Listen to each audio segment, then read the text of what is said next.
Oh no, you have 10 minutes. Run! Oh well, shit happens, right? That's true. Oh crap! You're right.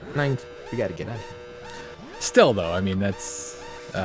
For a kid though, that's a weird decision. Yeah. I mean, you must really like puppies for that. I mean, Yeah, I guess. and he lived in an apartment and he was by himself, so it's poor guy. I mean, not by himself. He was with his mom, I think, and so I could see the need to want to get the puppy, but I was like, you had Final Fantasy VII, PlayStation. Give it up for a puppy. Yeah, what the fuck is wrong with you? The first time I ever played Final Fantasy VII, though, was like on a demo disc, and all you could ever play was up until the end of this. You run through the first mission and you run out, and it was like the coolest experience in the world. It was by far the best experience in the world. Demo discs were the shit back in the day.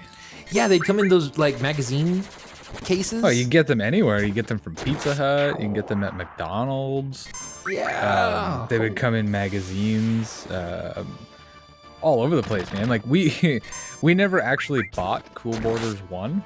Mm-hmm. We just played the demo over and over again. That is awesome, man. Because it's a snowboarding game, so you can either do what's the one where it's like, I think it's called Big Air, where you just go down, hit a big jump, and then do a bunch of tricks.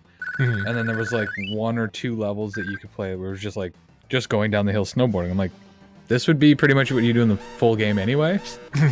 And we would just play the demo for hours on end. It was awesome. It's like I keep getting progressively better at this game. I don't know what's going on. Yeah. That's the only level. Yeah. Now, I forgot how to run away. Because I should mention I'm playing on Steam, so it's not really working out the way I'd want to. But yeah, I could have just ran away and saved a lot of time here, but I figured, no, got to make it more intense. And You also fucked up your preemptive strike too. I know. Oh man, it's been so long since I played this game, but it was good because it's good to revisit these games because it's like the first time playing them again. Oh yeah, yeah. Like I don't know if I told the story in the podcast before, but with Grandia, I got the original when I got my PlayStation 3. I bought Grandia because they were doing that thing where they were putting PS1 games on the store. And I'm like, oh, this is cool. So I played through the game, but I ran through it really, really fast because I remembered so much of it. Mm-hmm. But I neglected to level up at one point. So I got to a point where I was like, oh, I've never been here before. And I was way too low of a level. And I couldn't go back. Like, it was one of those, I guess, once you go beyond a certain point, you can't go back until you're through this mission. Mm-hmm. And I couldn't do anything. And it was like, back in the day, originally it would have been on disc 2. So like, however many hours that was into the game. And I was just stuck there, so I haven't played it since. That's the frustration that gamers nowadays, the young gamers, will never know. Like, Final Fantasy VII was 3 discs long. Yeah. There wasn't this just continuous play. There was a... Yeah. Physically, Well, and I mean, it freaked me out too because you had to physically open up your PlayStation and remove the disc and put in a new one. I was like, I'm not gonna break it, am I? Yeah, the first time that happened to me too, I was like, this isn't gonna fuck up the game, is it? But it's telling me to open it up, so I guess. But there was a couple of Xbox 360 games that were multiple discs. Maybe, was it really? Yeah, there was one in particular I remember playing called Blue Dragon. Okay. And it was 3 discs, I think. Ooh. I think that's what it was. Got a Phoenix down. But yeah, I remember there was a couple on 360 anyway that were multiple discs, but that was because they were just using standard DVD. Oh, okay, that makes sense. Right? Because when the PS3 and the 360 came out, the PS3's big thing was Blu-ray. And Microsoft was trying... I think that was about the same time they were doing the Blu-ray versus HD DVD. Mm-hmm. Which... Well, no I worked in an electronics department in a grocery store at that time. And I remember selling maybe 2 HD DVD movies.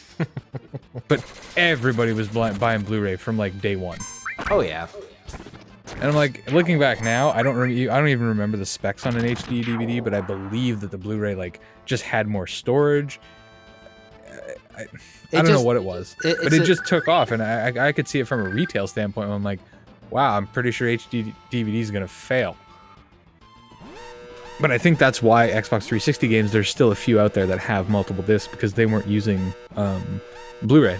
It's because you were getting basically a theatrical experience, even a better theatrical experience on Blu-ray. The sound quality was always so great. It was totally different. It was totally a game changer. I'm gonna use the buzzword. Game changer. Game changer. I'm changing the game. But it's a big difference. HD, DVD, never really.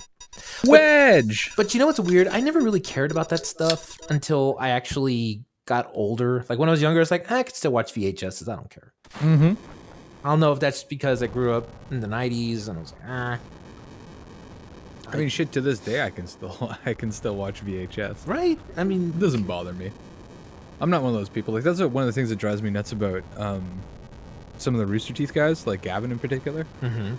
And I get it. Like, that's his thing. He's a cameraman and he films and he knows all about this stuff. But, like, he could pick out a flaw on, like, a 4K broadcast of anything that nobody else would know. And, like, I don't care enough. Oh, remember to buy the flower. Oh, should I do it? Should I do it? Get it? I don't know. Maybe I should. Oh, yeah. Don't see many flowers around here. Hey, I just exploded a really big building. You want to sell me a flower? Yeah. Hey, see that explosion back there? That was me. Yeah. It's like that's the ultimate badass right there, right? It's just like, I just blew up a huge Mako reactor. Hey, baby, can I have a flower? Sure. Right? And then immediately give it back to her. I bought this for you. Here you go. Hey, you don't see many flowers around here. Oh, you mean these? No, I mean you. Oh, my. Oh, my. And then I learned after playing this game several times through that you don't necessarily have to fight these guys. Really? Yeah, I didn't know that you could just, run away from them and it wouldn't matter. Oh shit, I always fought them. Yeah. But I guess that's because by the time I got around to playing this seriously, I was like such an RPG buff that it was like, oh, you gotta level up, so fuck it, fight everybody. Yep. Right, because it beats having to go walk through a field and grind for 6 hours. Oh man, I remember learning how experience worked in RPGs as a real little kid. Because the first true RPG I ever played was Phantasy Star 4. Okay. And I remember that I would go into one of the first boss's castles. His name was Zio. And I remember that I was looking for the guy and I kept dying in the castle and I could never figure out why. And I was like, damn it, what am I missing? And I thought, I have the armor, I have all this stuff and whatever. I remember going to my brothers one day and saying, guys, okay, I know this is lame. I have to ask you, what am I doing wrong? And all my brother said was a very cryptic thing. You're missing something. I'm like, what are you talking about? He goes, yeah, you're missing something. So I walked around that castle getting into countless fights and fights and fights and fights. And it wasn't until I realized, oh, I'm missing experience. And suddenly it just clicked and I was like, now I understand RPGs. That's such a dick move though. Why couldn't it just been like, you need to level up? Because that's how I told you, you didn't grow up with two older brothers. That's typical like older brother shit. Like, oh, you're missing something. Figure it out, you dummy. That's pretty much what it was. But I think they wanted to challenge me to figure it out because there's that thing of nobody told me how to do it, so now you have to suffer through it. Yeah, and like I said earlier, I mean, there wasn't walkthroughs readily available, or if there was, it was all text. And it was it was like literally line by line. They would throw dialogue in there. Yeah. At least in some of the early ones that I remember, like they would read out the dialogue on the walkthrough. It's like, I don't want the dialogue. Just tell me where to go to find shit. Exactly. It's not like today where you could just YouTube everything and you freaking takes you exactly where you want to go. Yeah. Wow, so Dan, we are old. That's so fucking handy. Yep. If I get stuck down in an RPG, I'll admit that once in a while I'll jump onto YouTube and be like, oh, I absolutely do. Me and Tip were playing Ghostbusters and I couldn't figure out how to open a door. And mid video, I had to stop and be like, oh, I'm going to go to the bathroom real quick. And I had to look up how to open the door. Stupid door. Cat's out of the bag now. No, no one will know. I'll never know when it happened because of the brilliant editing. Yeah, right. Yeah, right. So see, even that right there. See where the little handles are swinging? Yeah. Like, it looks choppy as fuck now. But when this was brand new, I was like, oh man, even the things on the train swing, that's so cool. Yeah. It was a brand new element that nobody had seen up to this point. It's like 16-bit. Not even 16-bit. I also find it funny that it was very standard for like the way Cloud's arms look right now. Like, that was very standard in a lot of RPGs. Like, skinny, scrawny, tiny little fucking elbows. Massive forearm, massive bicep. He has the Popeye syndrome going on. Yeah, like everybody did. And I wonder why that was. I mean, I guess it would look weird now if they were to go back and make it so that his arm was like just a big cylinder. Or just, you know, an arm. Yeah. Well, I guess it was hard to add definition because these are all very low res models. Like I can tell, because I'm not an animator by any stretch of the imagination, but I do dabble in it. And I can tell that if this was the limit of what they could make, how difficult it was to make even these models at that time. Because I mean, the details had to be very, very blocky. They couldn't go into extreme detail because the engine couldn't. No, handle that's it. fine. Like, I'm not asking for fingers, but I mean, you see how his arm is bent right now? Like that. He doesn't need a massive forearm. Or big, huge fucking shoulder. Well, look at the guy with the red bandana on the left there. I mean, his little forearm there is tiny. It's the same thing, yeah. Like, all of them, even Jesse on the right there. Like, it's all the same shit. Well, I mean, every character has it. It's just weird. They're living in Midgard. They're very lonely people, man. Come on. I guess. Very bony elbows. I don't know. I think this is where the game got really like different for me. I was like, wow, they're not just talking about the story. They're talking about their lives, philosophy on life. I know no one lives in the slums because they want to. It's like this train. It can't run anywhere except where it takes it. It's like, holy crap, that's pretty deep, man. Yeah, right? And for a kid, I was like, okay, whatever. When's the next flight? Yeah, I remember, like I said, I got to Final Fantasy VII a little bit later than most of the other games that I play, but it was like, oh, I don't care about this. Skip. And then later go, I think I missed something. Yeah.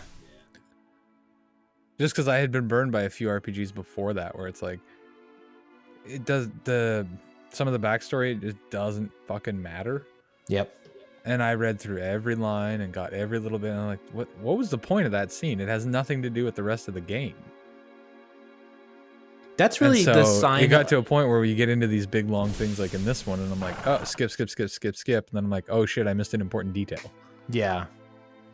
That really is the sign, I think, of becoming basically a more mature gamer, is that not only do you realize the dialogue is important, but also it's like, wow, they really put thought into it. They really put a lot of effort into the script. Maybe I should pay attention and see what they're saying. Yeah. And I think this is where the thing too is with RPGs back then,